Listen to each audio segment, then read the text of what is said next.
Hello दोस्तों, आप सभी का स्वागत है मेरे यूट्यूब चैनल पे। आज की कहानी है उसकी बाहों में भाग 5। शाम का वक्त। आर्या इस वक्त कॉलेज से वापस घर की तरफ आ रही थी। इस वक्त निकिता और प्रिया भी आर्या के साथ नहीं थी। तभी रास्ते में बैठे 3 लड़कों की नज़र आर्या पर पड़ी और आर्या पर नज़र पड़ी तो इन तीनों लड़कों के चेहरे पर बेशर्मी भरी मुस्कुराहट आ गई और अब उन तीनों लड़कों ने आर्या का पीछा करना शुरू कर दिया। वहीं जब आर्या की नज़र अपने पीछे आ रहे लड़कों पर पड़ी तो उसने पहले तो ध्यान नहीं दिया, पर जब वे लड़के आर्या की तरफ तेजी से बढ़ने लगे तो आर्या को कुछ गलत होने का अंदेशा हुआ और आर्या ने भी अपने कदम जल्दी जल्दी बढ़ाने शुरू कर दिए। पर तभी वो लड़के आर्या के एकदम करीब आ गए। उनमें से एक लड़के ने आर्या का दुपट्टा पीछे से पकड़ लिया। यह देखकर आर्या का दिल धक सा रह गया और उसने उन लड़कों की तरफ देखा और बोली, प्लीज मुझे जाने दीजिए। आप लोग जैसा सोच रहे हैं मैं ऐसी लड़की नहीं हूँ। मैं बहुत ही अच्छे घर से हूँ, प्लीज। वहीं आर्या की बात सुनकर अब वह तीनों लड़के हंसने लगे तो आर्या ने उन तीनों लड़की की तरफ हैरानी से देखा। उनमें से एक लड़का हंसते हुए बोला, तो हम कौन सा कह रहे हैं कि तुम किसी शरीफ घर की नहीं रही? अरे हम भी तो शरीफों के ही घर के तो हैं। तो क्यों ना, जब तुम शरीफ और हम शरीफ, तो हमारी तो जोड़ी ही अच्छी बनेगी। तभी एक दूसरे लड़के जिसका नाम राजू था उसने कहा, और मैडम हमने तो अभी कुछ किया भी नहीं और आप तो पहले ही रोने लगी। हम तो आपसे भी कुछ कहने वाले थे। वैसे आपको एक बात बताऊं, शरीफों के घर की लड़कियां इतने शाम गए घर से अकेले बाहर नहीं निकलती हैं। और तभी तीसरे लड़के ने कहा, जिसका नाम मोनू था, और हम तो आपसे बस यह पूछ रहे थे कि आपको कोई दिक्कत तो नहीं है, वरना आप चाहे तो हम आपको आपके घर तक छोड़ सकते हैं। यह कहकर उन तीनों ने आपस में हाई फाई किया और हंसने लगे। आर्या ने अपना डर से सूखता हुआ गला तर किया और बोली, देखिए, अगर आपने मुझे हाथ भी लगाना तो बहुत बुरा होगा। अब तक मैं आपसे बहुत प्यार से बात कर रही थी, पर आप जानते नहीं हैं। तभी आर्या की बात सुनकर राजू ने कहा, अरे तो हम भी तो आपसे सिर्फ जान पहचान के लिए ही आए हैं। चलिए आप ही बता दीजिए, आप हैं कौन? आर्या को उनकी बातें सुनकर डर लगने लगा था और अब वहां से भागने की कोशिश करने लगी। पर तभी उन तीनों लड़कों ने उसका रास्ता रोक दिया और बोली, आप तो बिना बताए ही जा रही हैं। आप कौन हैं? चलिए कोई बात नहीं, आप बिना जान पहचान के ही आपसे थोड़ी बातें हो जाए। उनकी बात सुनकर आर्या ने अब उनकी तरफ गुस्से से देखा और उनमें से एक लड़की को धक्का देकर वहां से भाग गई। आर्या को भागते हुए देखकर तीनों लड़कों का चेहरा गुस्से से कांपने लगा और उन लोगों ने भी आर्या का पीछा करना शुरू कर दिया। वहीं दूसरी तरफ ठाकुर मेंशन अभय इस वक्त अपने कमरे से निकलकर बाहर आया और हॉल में सोफे पर किसी राजा की तरह जाकर बैठकर, और तभी उसके सामने शेरा आया और उसने अभय के सामने एक फाइल बढ़ाई तो अभय ने उसे फाइल को खोल कर देखा और उसके चेहरे पर एक डेविल स्माइल आ गई, क्योंकि वह फाइल किसी और की नहीं बल्कि आर्या की थी, जिसमें आर्या की सारी इंफॉर्मेशन थी जिसे अभय ने कल रात को ही शेरा से निकलवाने के लिए कहा था। क्योंकि ऐसा तो हो ही नहीं सकता कि अभय जिस जगह मीटिंग कर रहा हो वहां कोई परिंदा भी बिना अभय की इजाजत के पर मार ले। और उसे लग रहा था कि आर्या भी जरूर उसके किसी बिजनेस राइवल के द्वारा भेजी गई कोई लड़की थी, जिसे वहां पर उसके किसी राइवल ने जासूसी के लिए भेजा था।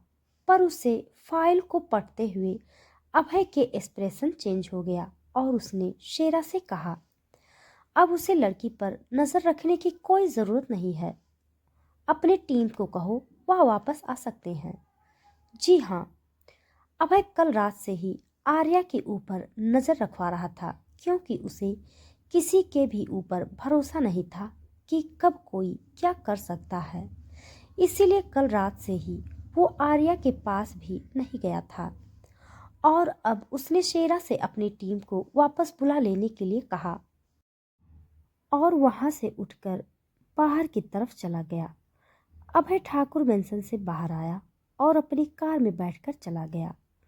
वहीं दूसरी तरफ आसमान में काले बादल घिर चुके थे और देखते ही देखते जोरों की बारिश होने लगी थी और आर्या अभी भी भाग रही थी और भागते भागते वह काफी दूर तक आ गई थी। तभी उसकी नजर अपने पीछे आ रहे उन तीनों लड़कों पर पड़ी जो उसके काफी करीब तक पहुंच चुके थे। अब आर्या दोबारा भागने के लिए दौड़ी, पर अचानक ही वह किसी से टकरा गई और अब आर्या ने नजर उठाकर उस शख्स की तरफ देखा जिससे वह टकराई थी और वह शख्स और कोई नहीं बल्कि अभय ठाकुर था। वहीं अभय ने जैसे ही आर्या की तरफ देखा तो वह हैरान रह गया, पर उसे तभी उसकी नज़र आर्या के पीछे आ रहे उन तीनों लड़कों पर पड़ी तो उसका चेहरा गुस्से से कांपने लगा। तभी आर्या दोबारा अभय के सीने से लग गई और बोली, प्लीज प्लीज मुझे बचा लीजिए, ये लोग मेरे पीछे पड़े हैं। वहीं आर्या की बात सुनकर अब अभय ने गुस्से से उन तीनों लड़कों की तरफ देखा और आर्या को अपने पीछे कर लिया। तभी उनमें से एक लड़का राजू बोला, चुपचाप लड़की को हमारे हवाले कर दो और यहाँ से चले जाओ, पर अगर चाहो तो हमारे एंजॉय करने के बाद तुम भी इस लड़की के साथ एंजॉय कर सकते हो। वहीं राजू की बातें सुनकर अभय का चेहरा काला पड़ गया था, पर फिर अचानक वो तिरछा मुस्कुराया और उसने आर्या की कलाई पकड़ी और उसे राजू की तरफ बढ़ा दिया। उसकी तरफ देखा और उसकी आंखों में नमी तैर गई और वहीं उन तीनों लड़कों के चेहरे पर बेशर्मी भरी मुस्कुराहट आ गई और अब वो तीनों बोले, अब कहाँ भाग कर जाओगी मैडम। पर आर्या अभी भी गुस्से से अभय की तरफ देख रही थी। तभी राजू उसकी तरफ बढ़ा और वह जैसे ही आर्या की कलाई पकड़ना चाहा, तभी अचानक किसी की हड्डी चटकने की आवाज आई तो आर्या ने अपनी नजर उठाकर सामने देखा तो उसकी आंखें हैरानी के मारे बड़ी हो गई, क्योंकि अभय ने राजू की कलाई को पकड़कर मोड़ दिया था, जिससे उसकी हाथ की हड्डी टूट गई थी और उसे हड्डी चटकने की आवाज बाहर तक गूंज गई थी। और अगले ही पल अभय ने राजू के पेट पर एक लात मारा और राजू जाकर सड़क के किनारे पर गिर गया और उसके सर से खून बहने लगा। अपने दोस्त की ऐसी हालत देखकर उन दोनों लड़कों का चेहरा गुस्से में कांपने लगा और वह भी गुस्से में अभय की तरह बढ़े। पर अचानक ही अभय ने मोनू के सर पर अपनी बंदूक तान दी, जिससे उन दोनों लड़कों के होश उड़ गए और आर्या की भी होश उड़ गई। तभी वो लड़का कांपते हुए अभय की तरफ देखकर बोला, प्लीज प्लीज मुझे जाने दो, आइंदा मैं ऐसी गलती कभी नहीं करूंगा। अभय ठाकुर किसी को भी दोबारा गलती करने की इजाजत नहीं देता और ऐसा कहते ही अभय ने बंदूक चला दी और गोली फिर मोनू के सर से आर पार हो गई और वह तुरंत नीचे गिर पड़ा। उसकी ऐसी हालत देखकर वह तीसरा लड़का डर के मारे कांपने लगा और जैसे ही वह तीसरा लड़का वहां से भागने को हुआ, तभी अभय ने उसके पैर पर गोली चला दी, जिससे वह लड़खड़ाकर गिर गया और अभय उस लड़के के पास गया और उसके जिस जगह पर उस लड़के को गोली मारी थी उसी जगह पर उस लड़के के घाव पर अपने जूतों को मसलते हुए बोला, आइंदा अगर किसी लड़की की तरफ उठाकर भी देखा तो अपने इन दोनों दोस्तों की मौत को याद कर लेना।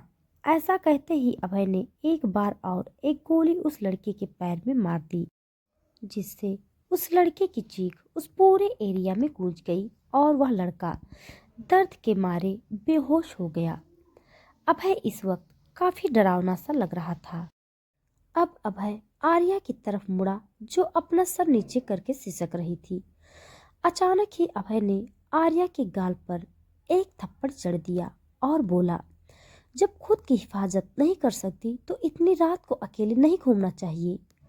वहीं आर्या ने अब अपनी नजर उठाकर अभय की तरफ देखा तो उसकी आंखों में भरे आंसू को देखकर पता नहीं क्यों अभय के दिल में एक टीस सी उठी। पर फिर उसने आर्या से अपनी नजरें फेर ली और बोला, चलो तुम्हें घर ड्रॉप कर देता हूँ। वहीं अभय की बात सुनकर आर्या इस बार उसकी तरफ देखा और बोला, नहीं प्लीज मैं खुद से चली जाऊंगी। वहीं आर्या की बात सुनकर अभय ने इस बार व्यंग से उसकी तरफ देखा और बोला, हाँ, ताकि फिर इन जैसे लोगों से बचने के लिए तुम्हें फिर से किसी को बुलाना पड़े। वहीं उसकी बात सुनकर आर्या कुछ कह नहीं पाई और अभय के साथ उसकी गाड़ी में बैठ गई और अभय अपनी कार आगे बढ़ा दी। घर पहुंचने से पहले ही आर्या ने अभय से कहा, थैंक यू मेरी जान बचाने के लिए। अभय ने आर्या की तरफ देखा पर बोला कुछ नहीं। तभी आर्या ने अचानक ही कहा, आप प्लीज गाड़ी यहीं रोक दीजिए, यहाँ से मैं खुद चली जाऊंगी। और आर्या गाड़ी से उतरकर अपने घर के लिए चली गई और अभय अब आर्या को गहरी नजरों से देखने लगा। और जब तक आर्या अपने घर तक नहीं चली गई तब तक अभय वहीं खड़ा रहा और उसके जाने के बाद अब अभय वहां से चला गया। आर्या घर पहुंची तो उसकी चाची हॉल में ही खड़ी। उन्होंने आर्या की तरफ देखा और बोली, कहाँ थी अभी तक? कॉलेज का टाइम तो 5 बजे तक ही खत्म हो जाती है। रश्मि जी की बात सुनकर आर्या कुछ कहने को हुई पर उससे पहले ही रश्मि जी ने कहा, चल ठीक है, जाओ अपने कमरे में और उसके बाद आकर हमारे लिए खाना बना जल्दी से। अपनी चाची की बात सुनकर आर्या अपने कमरे में चली गई और थोड़ी देर बाद अगर किचन में चली गई सबके लिए खाना बनाने के लिए। वहीं दूसरी तरफ ठाकुर मेंशन अभय अपने कमरे में आया और वॉशरूम में शावर लेने के लिए चला गया। बाथरूम में शावर लेते समय अभय की आंखों के सामने आर्या का मासूम सा चेहरा ही घूम रहा था और उसे सोते हुए अभय के चेहरे पर एक डेविल स्माइल थी। अभय ने अचानक कहा, अभय ठाकुर की दुनिया में आने के लिए अभी बहुत मासूम हो, पर कोई बात नहीं, जब तुम इस अभय ठाकुर की दुनिया में आ ही गई हो तो। इतना कहकर अभय के चेहरे पर एक तिरछी मुस्कुराहट आ गई जो किसी बात की ओर इशारा कर रही थी, जो कि शायद आर्या के लिए बिल्कुल भी अच्छी नहीं थी। तो दोस्तों, आज के लिए बस इतना। इसके आगे का भाग जानने के लिए आप सब मेरे साथ बने रहिए।